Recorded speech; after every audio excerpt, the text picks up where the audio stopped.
कहते हैं जिसके घर में दुग्ध मिलता है उस घर में वंश वृद्धि बढ़ती है। भले ही और चीज़ों की कमी रह जाए पर घर के दूध में कभी कमी न आने दे। बूढ़े लोग पहले आशीर्वाद देते थे, कहा दूधन नहाओ पूतन फलो, तो यही बोलते थे दूध की कमी न आवे। दूध की बूंदें जहाँ गिर जाएं, कल भी मैं निवेदन कर रहा था कि धरती का बांझपन समाप्त हो जाता है। दुग्ध की इतनी बड़ी महिमा। दूध को अमृत कहा गया है ग्रंथ में। दूध को 5 चीज अमृत हैं, दूध है, दही है, घी है, शहद है और बूरा सरकरा। ये 5 अमृत हैं और ये सबके घर में होना चाहिए। स्कंद पुराण में दूध वंश वृद्धि के लिए, दही सम्मान के लिए, घी धन के लिए, शहद निरोगता के लिए और चीनी दुश्मन को भी अपना बनाने के लिए, ये 5 को बहुत विशेष बताया गया है। आज रात्रि को एक मुहूर्त में आपको बता रहा हूं और मेरा निवेदन है कि आप चूकना मत। इस समय में पंचामृत से भगवान को स्नान कराने का बहुत बड़ा महत्व है। आप जो सोचोगे वही हो जाएगा। पंचामृत की बहुत बड़ी महिमा है, बहुत भारी महिमा। पंचामृत में दूध, दही, घी, शहद और बूरा, हमारे यहाँ उसको खांड कहते हैं। चीनी नहीं, दूसरी चीज होती है, दूसरी क्वालिटी होती है। ना मिले गुड़ का बुरादा तैयार कर लें। गंगा जल चढ़ाना, नर्मदा जल चढ़ाना, गुलाब जल घर में हो तो वो भी जरूर चढ़ाइएगा। कपूर जलाए बिना शिव की पूजा पूरी नहीं होती।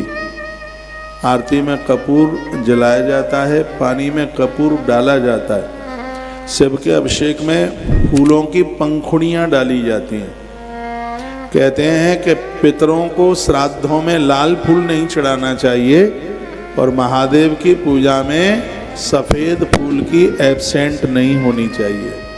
श्वेत फूल महादेव की पूजा के लिए बहुत ज़्यादा भारी विशेष माना गया है। और ये मैं छोटी छोटी बातें प्राय बातों ही बातों में आपके बीच में बोली जाता हूँ, बोली देता हूँ। कल की कथा में आपने सुना था कि बेलपत्री के बिना शिव की पूजा अधूरी है, त्रिपुंड के बिना शिव की पूजा अधूरी है, रुद्राक्ष के बिना शिव की पूजा अधूरी है। भगवान शंकर की पिंडी के बिना तो जिंदगी ही अधूरी है। आप मेरी इतनी बातें मानते हैं, ये भी मान लो आप सबके घर में नर्मदेश्वर भगवान हो। प्रत्येक दिन तुम्हें पार्थिव पूजा, मिट्टी के शिवलिंग की पूजा करने का सौभाग्य प्राप्त होगा। सगरे काम फटाफट फटाफट बनेंगे। तो पंचामृत की 5 चीजों की बात हमने बताई। क्या लिखा है? अमृत तुम तक क्षीरम याम संयाते तथा 53 नंबर का श्लोक है। तो वो उपमन्यु कहते हैं, हे कृष्ण दूध तो साक्षात अमृत है, लेकिन लोग जहर पीते अमृत नहीं पीते। बड़े आश्चर्य की बात है। पॉइजन लेंगे, क्या चाय तो क्या है, पॉइजन है, जहर है, वो ले लेंगे। लेकिन स्वयं यहाँ ग्रंथ में महात्मा उपमन्यु शंकर के परम भक्त हैं, वो कहते अमृतम तक क्षीरम, दूध को आप दूध नहीं, दूध को आप अमृत समझिए, उसे आप अमृत मानिए। इससे पितर तृप्त होते हैं। हमारे गांवों में गाय भैंस पहली बार ब्याती तो उसका दूध निकालकर पितरों को चढ़ाया जाता, देवताओं को चढ़ाया जाता। दूध के दान की भी भारी महिमा है। दूध की खीर बनाकर जिवाने खिलाने की भी भारी महिमा है। देखिए, आप में दिल्ली से बहुत लोग आए हैं, गुड़गांव से आए हैं। आप गुड़गांव तो नज़दीक ही है, खैर नजफगढ़ से आप आए हैं, बहादुरगढ़ से आए हैं। इतनी दूर से आप आए हैं और अधूरी कथा छोड़ करके चले जाएं। ये नहीं है, आप ये कह नहीं पाएंगे हमने तो महाराज जी की पहले से पुराण बहुत सुन लिए। ये नहीं सुनी है जो मैं आपको सुना रहा हूँ। ये तो कभी आप कह ही नहीं सकते कि कथा हमने बहुत बार सुन ली है। जितनी भी बार सुनोगे उतनी बार नई ही सुनोगे, बिल्कुल अपडेट। आज की कथा बिल्कुल भी छोड़ने के लायक है ही नहीं। तो भगवान क्या बोले?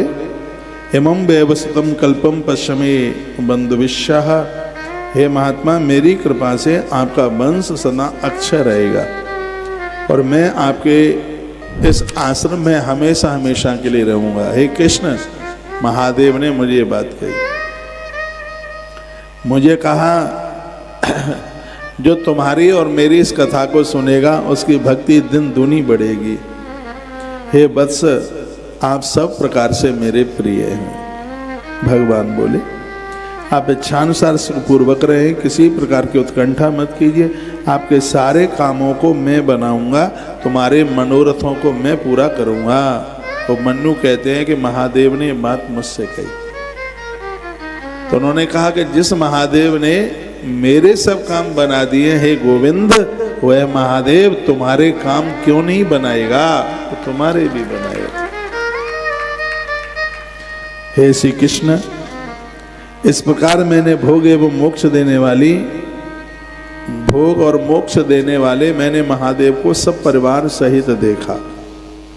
हे देवदेव, उन महाबुद्धिमान परमेश्वर सदाशिव ने मुझसे जो कहा था वह सब उनके ध्यान के द्वारा मैंने प्राप्त किया। तद्वाप्तम चमे सर्वम देव देव समादेना, उनकी कृपा मेरे ऊपर हो गई। प्रत्यक्षम चैव ते जातान गंधर्वाप्सरस तथा, आप अपने समक्ष उपस्थित गंधर्व, अप्सरा, ऋषि, विद्याधर, ये सब मैंने देखे जो सब भगवान को प्रणाम कर रहे थे। आप चिकने पत्तों वाले, सुगंधित, सभी ऋतुओं में फूलने वाले तथा सर्वदा पुष्प फल से युक्त इन मनोरम वृक्षों को देखिए। कृष्ण, ये देखिए, साक्षात शिव मैं है, इनको देखिए। हे महाभाव, अनेक पदार्थों से संयुक्त ये समस्त विश्व ही देवादिदेव महात्मा शंकर की कृपा से उत्पन्न हुआ है और उन्हीं की कृपा से फलीभूत हो रहा है। तो मौत का डिपार्टमेंट तो महादेव के हाथ है। शंकर रुष्ट हो गए, दुनिया में किसी की ताकत नहीं है उसको कोई बचा ले।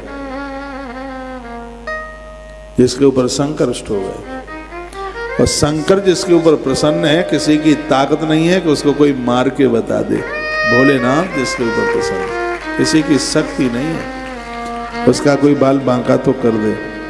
भूतम भव्यम भविष्यम च सर्वम जानामि तत्पता, मुझे तो सदा शिव की कृपा से संपूर्ण ज्ञान हो गया। पीछे क्या हुआ है, मुझे अपने कई जन्मों का ज्ञान हो गया। मैं उन जन्मों में क्या क्या बना, शंकर की कृपा से मुझे पता लग गया। और भविष्य में मैं कितनी बार मरूंगा, कब मरूंगा, कहाँ जन्म लूंगा, महादेव की कृपा से यह भी सब मुझे प्राप्त हो गया है। तमहम दृष्टवान देव हम अपि देवानाम सुरेश्वरा, इंद्र आदि देवगण भी जिन्हें बिना आराधना के नहीं देख सकते, उन महेश्वर देव का मैंने दर्शन उन्हें भी करते देखा है। वो भी चरणों में धोख लगाते हुए, गिड़गिड़ाते हुए मैंने देखा। हे कृष्ण, मुझसे बढ़कर आज कौन धन्य है? वो कहते हैं तत्व 24 तत्व है, मन 25वां तत्व है, लेकिन मैंने 26वें तत्व को देखा है। कृष्ण का 26वां तत्व कौन है? सर्वं तत्व विधानज्ञ सर्वतत्वार्थ दर्शन सएव भगवान देव प्रधान प्रसेश्वर। उस ओम को मैंने 26वें तत्व में मैंने देखा है।